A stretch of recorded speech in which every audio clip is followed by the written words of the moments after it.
bootleg DVD covers. We already talked about them previously. They're part of that black market magic juice. But they're always ridiculous and always great for a good laugh. Anyway, let's get rolling with the next batch. Because my time is running disturbingly thin.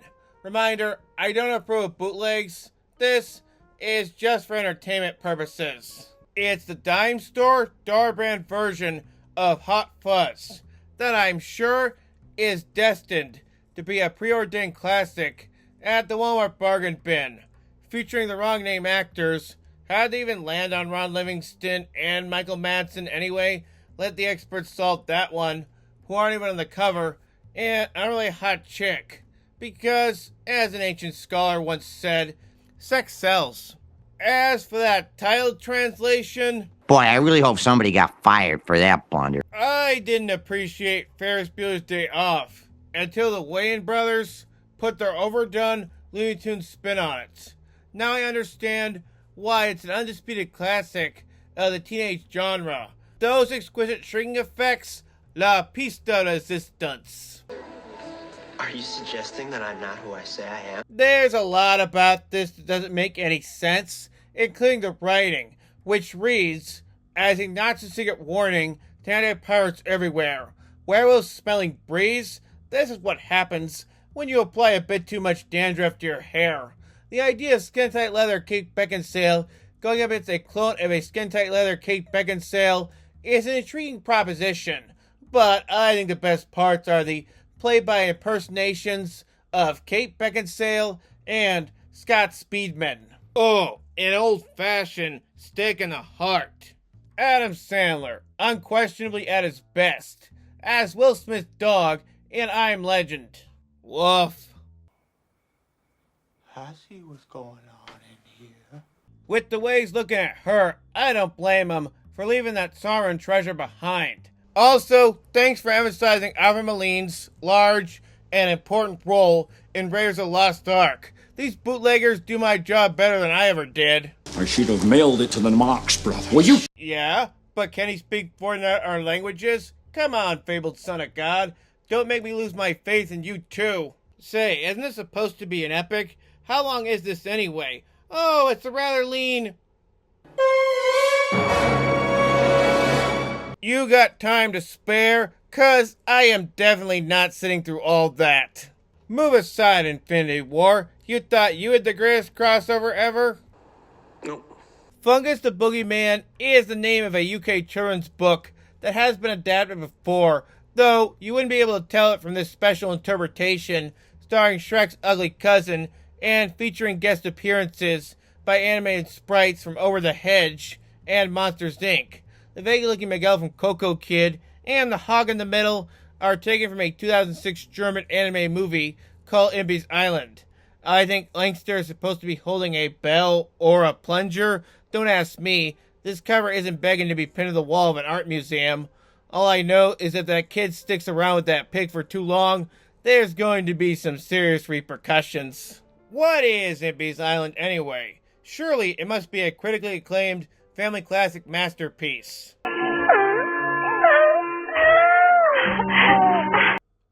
They don't pay me enough for this job. And look, they made a follow-up that's even more of a disorganized mess. I think Mike Wachowski's face perfectly sums up this whole affair. The effort put in this was at best minimum. Well, somehow bootleggers in Pakistan decided the best way to sell Martin Scorsese's masterwork Silence was to add a bunch of explosive flames. Because when I think of action-packed, yeah, Liam Neeson's over there, but he's barely in the film and doesn't count. I think a dour, self-doubting Casey Affleck in Manchester by the Sea, and Mahershala Ali in Moonlight. Oh, these Catholic allegories are really starting to get to my head. This pretty much checks all the boxes of a standard bootleg DVD cover. The requisite stolen credits have been taken straight from Patton, while Robbie De Niro sounds like a great DJ remixer. What impresses me the most, though, is the mistranslated review quote.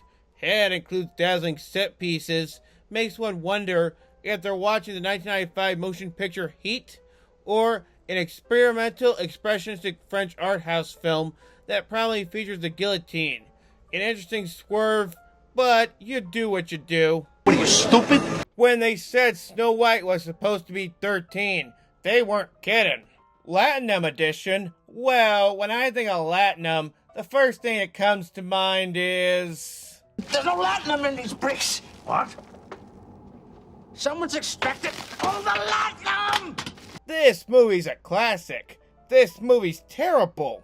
Meanwhile, I'm sitting over here cross-legged going, that's the cinema experience in a nutshell. Die Hard, as defined by Webster's Dictionary. Apparently, based on my research, this is completely made up. So basically, a really good-looking trick. Then again, who's to say this whole video isn't one big fat joke? It's meant to be more of a knock on bootlegging translation in general, but even so, I wonder if they would have kept this up, would A Good Day to Die Hard have said, reluctant hero is reluctant to keep doing these terrible sequels again. Story of my life. Cell phones in a Star Wars movie? I must have missed that special edition.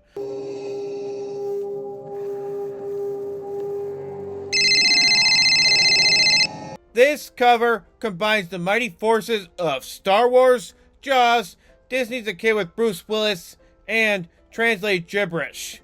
Randomly pulling from Google search images. Works like a charm every time. Admit it, this would be an improvement over The Phantom Menace. Who doesn't want to see a Star Wars movie called Science Fiction but Porn Distinctive, starring a main character who goes, "Get the Falcon," as we see bullets penetrating Darth Maul's skin. Really pushing the concept of a galaxy far, far away with this one.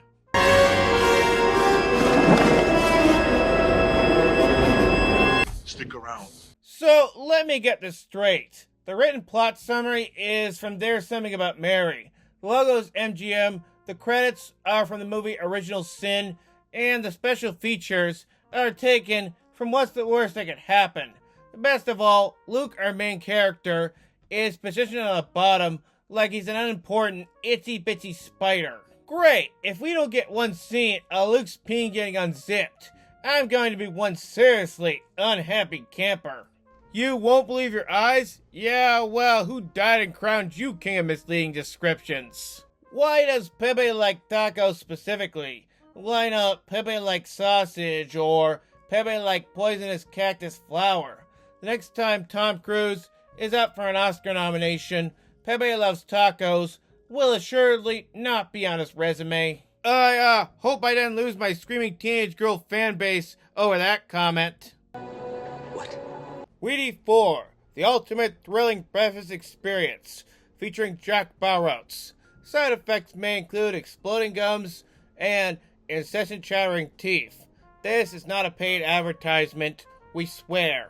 Well, this is certainly one way to sell your misbegotten, misshapen copy. Ryan Gosling's head, I think, from Lars and the Real Girl, has been photoshopped onto the original Far Cry poster, and the two guys in the bottom are from a German television program called Alarm for Cobra 11, which is appropriately famous for its stunt work. Your flattery is not going to win you many followers. While the text in the bottom translates to a real human being and a real hero. You thought you were getting a thrill-filled, no-frills action movie? Sorry, you been bamboozled harder than Lady Sue Drive because of its action-heavy marketing. Imagine if she got a hold of this first. I have a sneaking suspicion it's not gonna end well. Shut your mouth. Or I'll kick your teeth down your throat and I'll shut it for you. Oh, so that's why they call him a wizard. The back of the box also features this little tidbit. Jackson Pollock is the greatest living fainter in the United States already. Oh God. Well, Connacht, nearly wantive. If you are a little boy, you must like the film, because Become I, the film is very beautiful and very tunny. Hope everybody can watch this film quick. Since that you maybe find a different file, other world, let's go see quickly. For God's sakes. This masterpiece of poetic dialogue sounds like it was written during a drunken binge. If so, great job. You're a Kogat, Harry. who's its what's its? So, where do we begin? Matthew McConaughey's face has been slapped on an image of Brad Pitt from the poster for Killing Them Softly. The two are apparently in Vegas. There's a creepy bird thingy sticking out in the corner, and to top it all off, Woody has a grinning face, which seems to infer he has just seen Matthew step into dog poop. Most curious, though, is the promise of full frontal action, suggesting a version of True Detective that might have more than a couple of furious eyebrows peeking up in interest. Alright. Anyway, guys, I hope you enjoyed this video. Please remember to subscribe, share, and hit that like button. Also, check out my website, dansden.net. Until we meet again, see you next time, guys.